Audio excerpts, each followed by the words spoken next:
sebentar-sebentar Indonesia akan kolaps, akan chaos, akan apa, ya kan? Rupiah begini, dolar begini, orang rakyat di desa nggak pakai dolar kok, ya kan? Pangan aman. Jadi saya yakin sekarang ada yang selalu entah apa, saya nggak mengerti. Sebentar-sebentar Indonesia akan kolaps, akan chaos, akan apa, ya kan? Rupiah begini, dolar begini, orang rakyat di desa nggak pakai dolar kok, ya kan? Pangan aman, energi aman, ya banyak negara panik, Indonesia masih oke. Kita mau melakukan pemilihan, mau menengok apa yang akan terjadi besok. Tidak bisa kita melihat janji hari ini, tapi tengoklah apa yang sudah dikerjakan di masa lalu. Ya, prediktor terbaik atas perilaku masa depan adalah perilaku masa lalu. Bila di masa lalunya tidak peduli, jangan harap besok peduli. Bila di masa lalunya memperjuangkan, insya Allah besok akan memperjuangkan. Ini adalah pola. Karena itulah kenapa kita bicara tentang rekam jejak, bicara tentang apa yang digunakan ketika menjalankan amanat di masa lalu sebagai prediktor apa yang akan dikerjakan di masa depan. Dan terkait dengan urusan ini, kita semua menyaksikan bahwa yang dibutuhkan untuk Indonesia maju, Indonesia bisa sejahtera, Indonesia bisa merasakan sebuah perasaan keadilan adalah keputusan-keputusan yang mendasarkan kepada prinsip kesetaraan, prinsip keadilan. Itu yang dibutuhkan, karena itu yang membuat kita bisa maju. Nah, seringkali kita menghadapi tantangan. Kenapa tantangan? Ada sebagian yang sudah maju berkembang, ketika sudah maju berkembang tidak mau memikirkan yang belum maju, sudah mikirin diri sendiri. Tapi kita juga rasanya sering begitu. Ini observasi nih Pak, saya kalau hadir di sebuah acara seringkali habis acara selesai terus kita foto-foto, betul ya? Foto-foto nih, panis kita foto, rebutan foto-foto, rame betul kalau rebutan foto-foto itu. Dan pada saat rame rebutan foto-foto itu, kemudian tidak lama ada yang bilang, udah, panis capek. Saya perhatikan siapa yang bilang, yang sudah selesai selfie. Iya, yang bilang udah cukup, itu yang udah selesai. Yang belum ini loh, saya kapan gilirannya? Betul nggak? Bapak Ibu sekalian, di Republik ini banyak yang sudah sejahtera. Jangan lupakan mereka yang sedang berjuang untuk menuju sejahtera. Jangan karena sudah sejahtera udah ya. Dulu nggak apa-apa diatur adil, sekarang udah ya, saya sudah makmur nih. Oke? Sekarang kita tidak bicara keadilan lagi, jangan. Karena banyak Republik ini giliran untuk naik, kita untuk naik kelas. Itulah yang kemudian menjadi prinsip. Jadi kemarin ketika kami bertugas di Jakarta, saya cerita sedikit boleh ya? Ada kode jam, ada kode. 5 menit juga, baik. Ini prinsip kesetaraan katanya, 5 menit cuma. Tapi gini, saya cerita sedikit.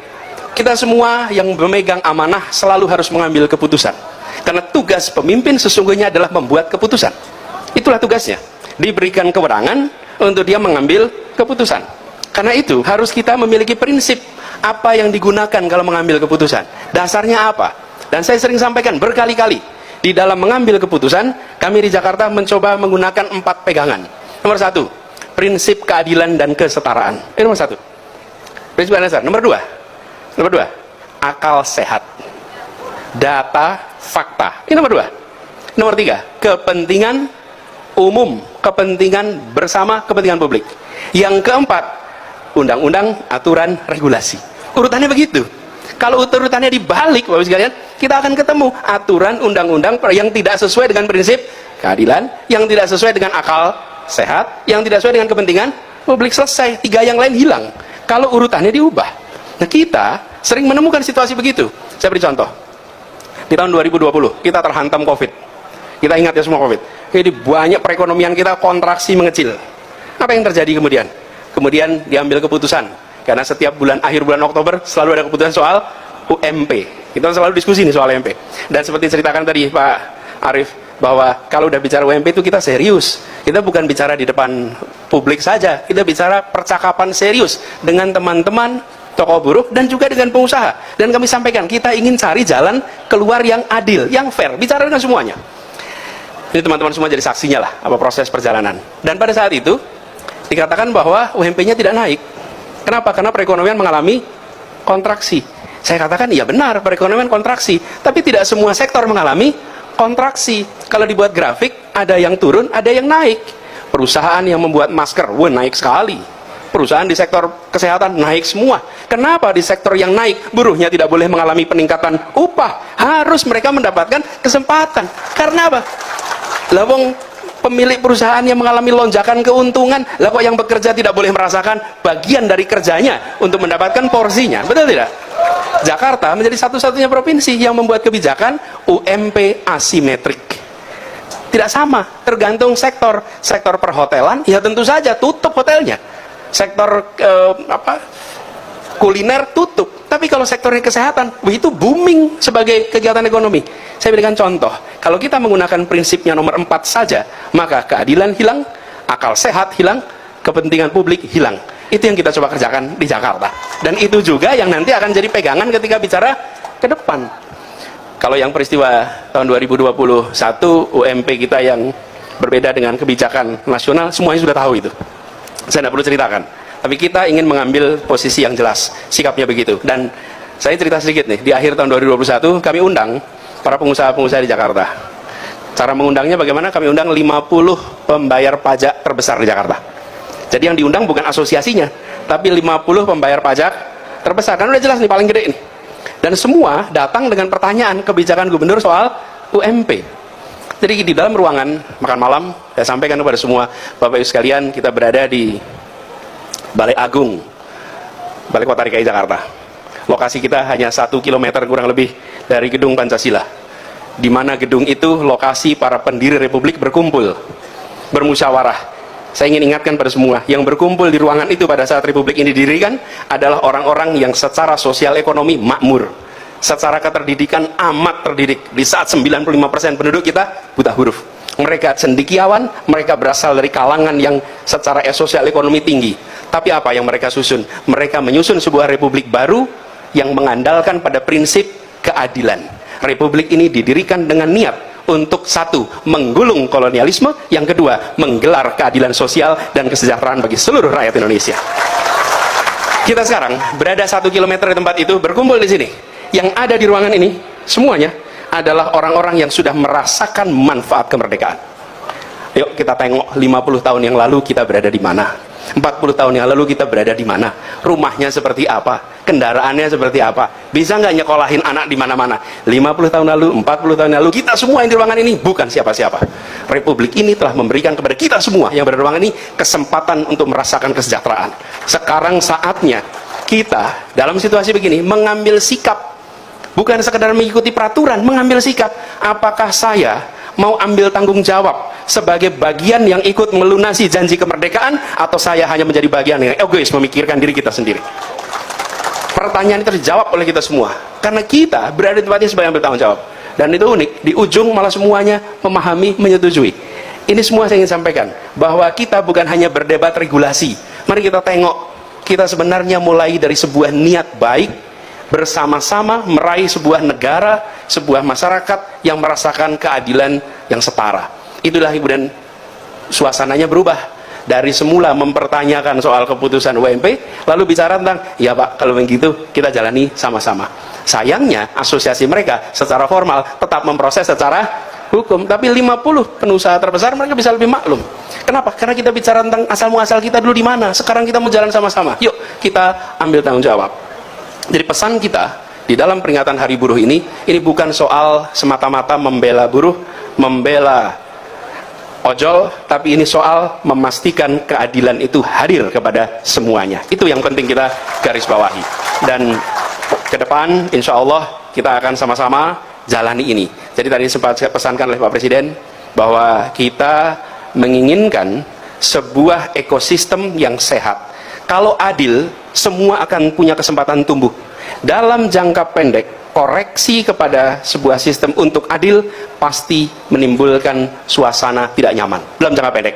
Karena yang biasanya mendapatkan berlebih, kemudian mengalami pengurangan. Yang kemarin dapatnya kurang, mendapatkan peningkatan. Dalam jangka pendek ada kontraksi. Tapi dalam jangka panjang, kita akan merasakan Indonesia yang stabil, Indonesia yang aman, Indonesia yang sejahtera. Kenapa? Karena ada rasa keadilan. Rasa keadilan itulah yang membuat kita semua akan tumbuh. Dan ini sudah dilakukan di banyak negara. Jadi kami yakin, insya Allah dengan prinsip-prinsip yang kita pegang selama ini kita teruskan ke depan. Kalau diwujudkan dalam satu kalimat, bukan mengecilkan yang besar, tapi membesarkan yang kecil. Yang besar biar tambah besar, tapi yang kecil jangan terus-menerus kecil. Yang kecil ekonominya, rumah tangganya harus mengalami peningkatan. Jadi izinkan saya dalam kesempatan ini mengajak kepada semua, mari kita konsisten. Kalau kita ingin memperjuangkan keadilan, maka pilihlah mereka yang memiliki rekam jejak untuk menunjukkan keadilan, untuk menghadirkan keadilan.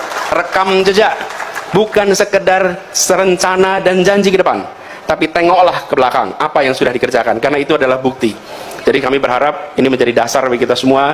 Insya Allah yang sudah berkumpul di sini adalah pribadi-pribadi yang punya komitmen untuk menghadirkan keadilan. Terima kasih kepada semuanya. Khusus kepada para pimpinan organisasi buruh, izinkan saya menyampaikan terima kasih. Terima kasih telah mengambil rute yang tidak sederhana. Menjadi pimpinan organisasi buruh itu sangat repot. Selalu berhadapan dengan masalah real yang ada di lapangan. Kami ngobrol cukup intensif dengan teman-teman. Halo teman-teman, jumpa bersama saya di Politik Dangi. Ya, luar biasa deh. Bagaimana pidato Anies Baswedan teman-teman yang sangat fenomenal ini.